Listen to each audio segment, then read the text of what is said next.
Hi! ఏంటి ఫేస్‌లో ఇంత హ్యాపీనెస్ కనిపిస్తుంది అనుకుంటున్నారా? We will planning to travel. ఈరోజు మేము తిరుపతి వెళ్తున్నాం. పద్మావతి ట్రైన్. సో, చాలా టైమ్స్ అయితే తిరుపతి నేను వెళ్ళాను. అక్కడ స్టే చేశాను. ముందుగానే దర్శనాలు అండ్ రూమ్ బుక్ చేసుకోవడం, బస్సులో వెళ్ళడం, 7 కొండల వాడ కదా! మన వెంకటేశ్వర స్వామి దగ్గరికి వెళ్ళాలంటే చాలా కొండలు దాటి వెళ్ళేవాళ్ళం. ఇప్పుడు అలా రొటీన్ కాకుండా కొద్దిగా మాకు కొంచెం మొక్కులున్నాయి. ఆ మొక్కులు తీర్చాలంటే ఒక కండిషన్ ఉంది. ఏంటి అనుకుంటున్నారా? నడిచి వెళ్ళడం. సో, శ్రీవారి దర్శనం కోసం నడిచి ఎలా వెళ్ళాలి? అక్కడ ఎలా స్టే చేయాలి? సర్వదర్శనం ఎలా చేయాలి? ఇవన్నీ ఒక వీలాగ్ చేద్దాం. అంతకన్నా ముందు మీరు నా ఛానల్‌ని ఫస్ట్ టైం చూసినట్టయితే సబ్స్క్రైబ్ చేసేసేయండి. ఎలా వెళ్ళాలి? ఏంటి? ఎన్ని స్టెప్స్ ఉంటాయి? ఎన్ని కష్టాలు పడాలి? So, we will start right now. Bags అయితే ఆల్మోస్ట్ ప్యాక్ అయిపోయాయి. సో, ఒక్క బ్యాగ్ సరిపోదు. ఎందుకు అంటే మేము Hyderabad to Tirupati travel start చేస్తున్నాం. సో, తిరుపతి అన్ని దర్శనాలు అయిపోయినాక అక్కడి నుంచి సింహాచలం ట్రిప్ ఇంకో ట్రిప్ ఉంది. సో, మనం 1 వీక్ ట్రావెల్ చేసినప్పుడు ఈ మాత్రం లగేజ్ ఉండాలి కదా! ఇంకొక 2 బ్యాగ్స్ కూడా ఉన్నాయి. అవి నేను చూపిస్తలేదు.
చాలా పెద్దగా వస్తుంది గాలి.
Total steps 3550 steps.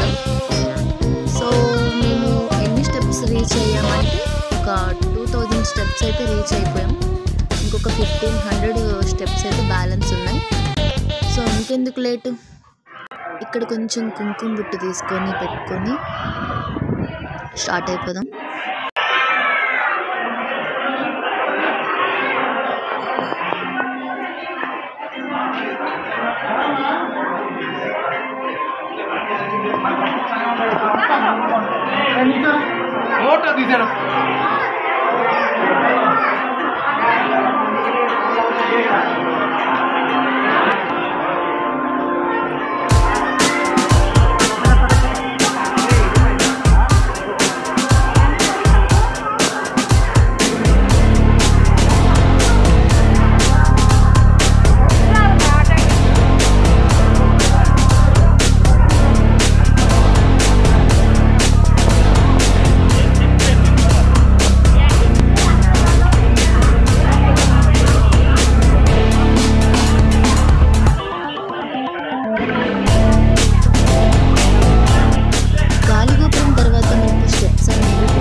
ప్రాబ్లము ఉండదు, లోపల ఈజీగా మనం మూవ్ చేయొచ్చు. సో నడుచుకొని వెళ్ళినప్పుడు కూడా మనకి ఎలాంటి పెయిన్స్ కూడా రావు. సో మేమైతే హ్యాపీగానే వెళ్ళాము. సో మనకి వెళ్ళినప్పుడు అక్కడ మనకి ఏమైనా బొమ్మలు, ఏమైనా దేవుడి విగ్రహాలు కానీ ఏవైనా కనిపిస్తాయి. సో అవి మనం కొనుక్కోవచ్చు. శ్రీ వెంకటేశ్వర స్వామి మనకి ఆసనాలు కానీ, చైన్స్, బ్యాంగిల్స్ ఇట్లా కొనుక్కోవచ్చు.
కిలోమీటర్లు ఉంటుంది.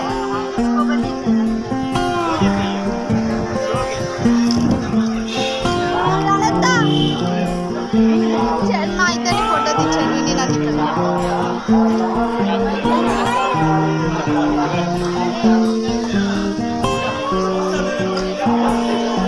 స్టెప్స్ ఎలా కనబడుతున్నాయి.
జోష్గా తిరుపతి పోయినామబ్బా, మంచిగా వచ్చేసినాం. దర్శనాలు అయితే అయిపోయినాయి. కానీ అక్కడ జరిగిన స్టోరీ వింటే మాత్రం చాలా చుక్కలు కనిపించినాయి మాకు. ఎందుకు అంటే ఎక్కడ లేదు, దర్శనం 30 hours పట్టింది మాకు. సర్వ దర్శనం 30 hours పట్టింది. ఎప్పుడు నేను నా లైఫ్లో ఎప్పుడు నేను అసలు అన్ని అవర్స్ లైన్లో నేను ఉండడం అంటే ఎప్పుడు నేనైతే లైన్లో అంతసేపు ఉండలేదు. అండ్ 3550 స్టెప్స్ మొత్తం టోటల్ స్టెప్స్. సో మొత్తం అప్లోడ్ చేశాను. సో దేవుడా నాకైతే పెయిన్స్ వచ్చేసాయి. అప్పుడేమో నేను ఒక Dolo tablet body pains tablet వేసుకున్నా. అక్కడి నుంచి ఇంకో జర్నీ చేయాలి. ఇంకా ఇంకా ఏమైందంటే మేము యాక్చువల్గా 1 అవర్ 24 అవర్స్ కదా. సో అయిపోతుంది కదా అనుకొని ఏం చేసినాం, నెక్స్ట్ డేకే మాకు టికెట్స్ ప్లాన్ చేసినాం. సో నెక్స్ట్ డే కూడా అందులోనే ఉండిపోవాల్సి వచ్చింది. బిఫోర్ డే వెళ్తే నెక్స్ట్ డే నైట్ దర్శనం అయింది. సో టికెట్స్ అన్నీ పోయినాయి. చాలా కష్టమైంది. టికెట్స్ పోతే ఎంత ప్రాబ్లం కదా. సో మళ్ళీ అనమాట. రీలో మళ్ళీ ఫైన్ కట్టి టికెట్స్ పెట్టుకొని సింహాచలం మళ్ళీ అక్కడ నుంచి తిరుపతి నుంచి వెళ్ళినాము. సో చాలా ట్రబుల్ అనిపించింది. వర్షాలు మంచిగా పడుతున్నాయి కానీ తిరుపతిలో ఒక్క వర్షం లేదు తెలుసా. మార్నింగ్ నుంచి అసలు నడుస్తున్నప్పుడు కానీ అసలు ఎలా నడిచామన్నది కూడా తెలియలేదు. అంటే తర్వాత పెయిన్స్ వచ్చాయి కానీ నడుస్తున్నప్పుడు ఏం అనిపించలేదు. చాలా బాగుంది. పక్కనే ఫ్రూట్స్ తింటూ ఎంజాయ్ చేస్తూ, ఆకలిస్తే మధ్యలో టిఫిన్స్ ఉంటాయి, అక్కడ ఫ్రూట్ జ్యూసెస్ ఏమైనా తాగుకొని సో సరదాగా పైకి వెళ్ళిపోయినాము. హ్యాపీగా అనిపించింది. బాధ అనిపించింది అంటే టికెట్స్ పోయినప్పుడు చాలా మస్తు కోపం వచ్చేసింది దేవుడి పైన. అంటే దేవుడి కోసమే వచ్చాము కదా మేము, ఇన్ని అవర్స్ మేము నడిచాము, పైకి వచ్చాము, చూస్తే పెద్ద లైన్ ఉంది. ఎప్పుడు నేను అంత పెద్ద లైన్ ఎప్పుడు చూడలేదు. అసలు ఎంతమంది రష్ తెలుసా, ఎన్ని ల్యాక్స్ మంది నిజంగా తిరుపతిలో ఎంతమంది దేవుడి దర్శనానికి ఈ జూలై నెలలో రావడము. అసలు అక్కడ ఫుడ్ పెట్టడము, ఫుడ్ కూడా ఇంకా నయము. ఫుడ్ మేము ఏం చేసామంటే ఎర్లీ మార్నింగ్ 11 o'clock నుంచి ఫుడ్ స్టార్ట్ అనమాట. సో తినాలి అని చెప్పి 11 o'clock వెళ్ళిపోయాము. సో అప్పుడు ఎవరు లేరు కానీ పెద్ద లైను, ఫుడ్ కూడా పెద్ద లైను. అండ్ ఇంత పెద్ద లైన్ నేను ఎప్పుడైతే చూడలేదు. అసలు అన్ని అవర్స్ 30 hours అక్కడే ఉండి ఫుడ్ సాంబార్ అన్నం అనమాట వాళ్ళు ఇస్తారు. అందుకు కర్రీస్ ఏమి ఉండవు. సో సాంబార్ అన్నం తింటూ చిన్న కప్తో పాలిస్తారు. అది దానికి ఎంత పెద్ద లైన్ అంటే మనకి మిల్క్ కావాలన్నా ఫుడ్ కావాలన్నా నార్మల్గా ఉండదు, ఒక లైన్ అనమాట. లైన్లో వెళ్ళి తెచ్చుకొని అది మేమంతా ఒక 10 members రావాలి అంటే చాలా హార్డ్ అనిపించింది నిజంగా. ఎంత జర్నీ అయితే బాగుంది. అక్కడికి వెళ్ళాక నా గొంతు మారిపోయింది, గొంతు పట్టేసింది, దగ్గు కాఫ్ వచ్చింది. తర్వాత అలాగా సర్దుకుంది ఇప్పుడు కొంచెం okay better. So Tirupati planning అంతా అయిపోయింది, దర్శనాలు అయిపోయి. సో 30 hours లేట్ వలన మా ట్రైన్ అనేది వెళ్ళిపోయింది. మిస్ అయిపోయాం ట్రైన్ టికెట్స్ అన్నీ పోయాయి. సో డబ్బులు పోయాయి. సో బాధ అనిపించలేదు. కానీ మేము అక్కడి నుంచి సింహాచలం వెళ్ళాలి అంటే మాకు కంపల్సరీగా ట్రైన్ కావాలి, లేదంటే వెహికల్ కావాలి. ఆ నైట్ మాకు వెహికల్ ఏం దొరకలేదు. సో అక్కడికైతే మేము రీచ్ అయిపోయాం, రైల్వే స్టేషన్కి వచ్చేసినాం. ఏదో ఒకటి వెళ్ళిపోదాం డిసైడ్ అయిపోదామని వచ్చేసినాక అక్కడ మాకు ఏం చెప్పారు అంటే సో రిజర్వేషన్ కౌంటర్లోకి వెళ్ళి మాకు ఇట్లా టికెట్స్ మిస్ అయిపోయాయి, సో నెక్స్ట్ ట్రైన్ ఏమైనా ఉందా అని అడిగాము. వాళ్ళేమో ఇప్పుడు ఒక ట్రైన్ అయితే ఉంది, బట్ మీరు ఏసీ కానీ రిజర్వేషన్లో కానీ వెళ్ళటానికి లేదు అని చెప్పారు. అయితే ఇంకొక అతను ఏమన్నారంటే మీరు ఇంతమంది ఫ్యామిలీతో ఉన్నారు, రిజర్వేషన్ కౌంటర్లో మీరు వెళ్ళిపోండి, అక్కడికి వెళ్ళినాక టీటీ మీకు కలిస్తే ఇట్లా మిస్ అయ్యాయని చెప్పినాక మీరు ఈ టికెట్స్ చూపించి లేదు అంటే ఫైన్ కట్టి వెళ్ళిపోవచ్చు అని చెప్పారు. మేమేం చేసాము, ట్రైన్ గురించి వెయిట్ చేస్తున్నాం. ట్రైన్ వచ్చేసింది. సో మా ఎదురుగా ఏమైంది, ఏసీ బోగి ఆపోజిట్లో నిల్చున్నాం. ట్రైన్ వచ్చింది. ట్రైన్ ఎక్కాలంటే ఏసీ బోగి ఎట్లా మాకు రానివ్వరు కదా. మళ్ళీ ముందు కొంచెం జరిగి ఒక్క బోగి ఉందన్నమాట, ఆ బోగి ఎక్కిపోయాము. అందరం ఎక్కిపోయినాక అక్కడ కరెక్ట్గా టీటీ ఉన్నారు. అయితే ఏమైంది అంటే ఇట్లా మిస్ అయింది సార్ అని మాట్లాడినాక అతను ఏం చేశారంటే ఫైన్ రాశారు. ఫైన్ రాసినాక అందరం ఏదో ఇంకా మాకేంటంటే లక్కీగా కొంచెం రిక్వెస్ట్ చేసాము, ఏమైనా సీట్స్ ఉంటే ఒక 2 ఇవ్వండి అని. అయితే ఒక 10 మెంబర్స్ ఉన్నారు కదా, ఒక్క సీట్ అయితే దొరికింది. ఆ ఒక్క సీట్లో 10 మెంబర్స్ కూర్చొని వెళ్ళాము, ఎలానో అడ్జస్ట్ అయిపోయి వెళ్ళిపోయాము. సో నెక్స్ట్ డే అయితే మాకు ప్రాబ్లం లేదు, ఏసీకి చేపించుకున్నాము. ఎందుకంటే ఇదేంటంటే ఈ టికెట్స్ అనేవి సడన్గా పోయినాయి, మాకు మిస్ అయిపోయినాయి. సో ట్రైన్ మిస్ అయిపోయినాక వేరే ట్రైన్కి వెళ్ళాము, కానీ రేపటి కూడా మిస్ అయ్యాయి. బట్ ఏంటంటే మళ్ళీ రీచేయించుకున్నాం ఏసీలో, సో దొరికాయి. సో హ్యాపీగా వచ్చేసాము. కానీ నిజంగా ఇదంతా తలుచుకుంటే నవ్వొస్తుంది నాకైతే. అసలు ఎలా మిస్ అయ్యాము, ఎందుకు మిస్ అయ్యాము. మళ్ళీ అక్కడ నుంచి సింహాచలం వెళ్ళినాక ఆ ట్రిప్ కూడా బాగానే అయిపోయింది. శుభ్రంగా మంచిగా ఒక కార్ బుక్ చేసుకున్నాం, కార్లో మంచిగా వెళ్ళిపోయాము. పైకి కిందికి వచ్చేసినాము, ఫుడ్ హోటల్కి వెళ్ళిపోయినాం, లంచ్ అయిపోయింది.